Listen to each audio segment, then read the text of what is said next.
Di video kali ini kita akan belajar mengenai profesionalisme, salah satu kisi-kisi yang ada di TKP. Nah, profesionalisme ini diujikan untuk mengukur kemampuan melaksanakan tugas dan fungsi sesuai dengan tuntutan jabatan. Nah, kalau kita uraikan lihat di tujuannya adalah melaksanakan tugas dan fungsi sesuai dengan tuntutan jabatan.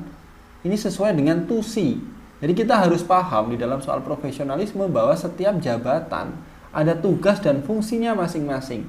Antara customer service, petugas loket, bagian humas, bagian keuangan, owner, manajer, atau apapun jabatannya memiliki tugas dan fungsinya masing-masing.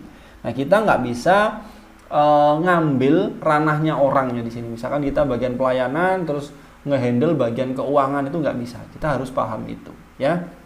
Nah, kita juga dituntut untuk bisa menampilkan sikap-sikap profesionalisme dalam bekerja, seperti tanggung jawab, cepat tanggap, tidak menyalahgunakan wewenang, dan lain-lain. Ini untuk profesionalisme. Nah, profesionalisme ini kita juga kalau profesionalisme dalam ASN ini adalah sebuah pengetahuan, keterampilan, dan perilaku ASN sesuai dengan nilai-nilai dasar ASN, kode etik, dan kode perilaku dan nilai-nilai organisasi yang diterapkan dan dipraktekkan dalam menjalankan profesi ASN. Nah, ini pengertian profesionalisme kalau kita ambil dari sudut pandang sebagai ASN. Nah, abstrak penilaian kepribadian tentang profesionalisme ini bertujuan untuk menilai kemampuan peserta dalam melaksanakan tugas dan fungsi sesuai dengan tuntutan jabatan, seperti yang di awal tadi disebutkan. Nggak usah dibahas panjang lebar, tadi kan udah. Nah, berikutnya ini juga dipakai untuk menilai pengetahuan peserta tentang suatu tugas dan fungsi pada suatu jabatan, serta ini tambahannya mengimplementasikannya dalam pelaksanaan kerja sehari-hari. Bagaimana kita melaksanakan tugas dan fungsi kita dengan baik. Ini profesionalisme arahnya atau hubungannya ke sana. Nah, sikap-sikap profesionalisme ini apa aja? Seperti disebutkan di awal tadi, bertanggung jawab, cepat tanggap, tidak menyalahgunakan wewenang jabatan yang dimiliki, dan lain-lain. Nah, prinsipnya ada apa saja? Yang pertama adalah semangat berprestasi. Nah, di sini kita ada kemauan untuk belajar, ada kemauan untuk berprestasi. Jadi kalau dihadapkan pada sesuatu hal yang baru, tugas yang kita nggak bisa, atau misalkan jabatan baru, atau mungkin aplikasi baru, nah kita harus ada semangat untuk mau belajar, mau berprestasi, mau belajar hal yang baru.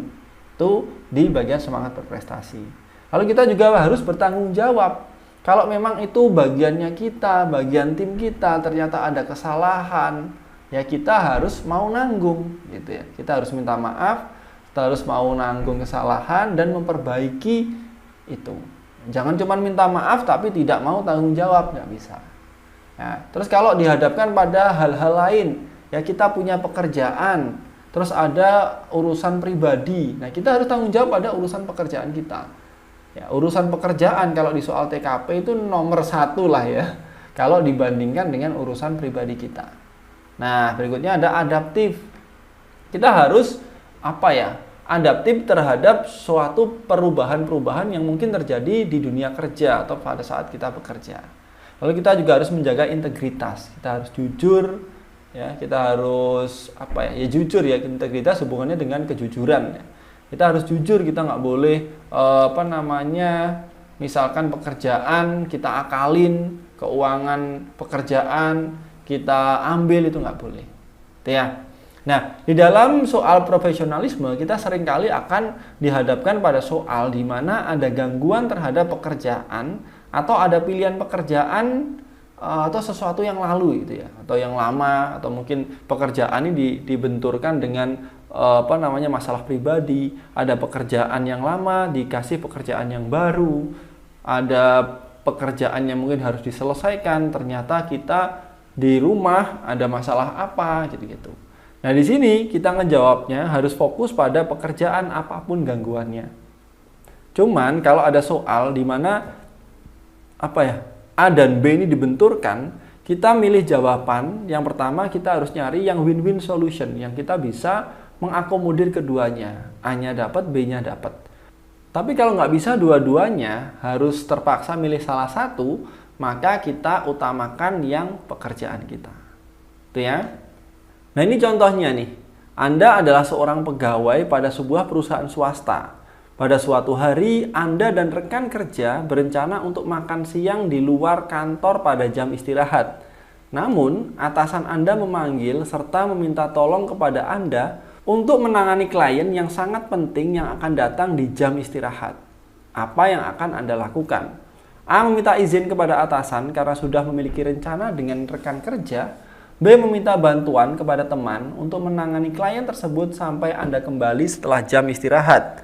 C. Melaksanakan rencana untuk makan siang bersama rekan kerja dan meminta atasan Anda untuk menelpon apabila klien datang. D. Menerima permintaan atasan untuk menangani klien serta membatalkan rencana dengan rekan kerja.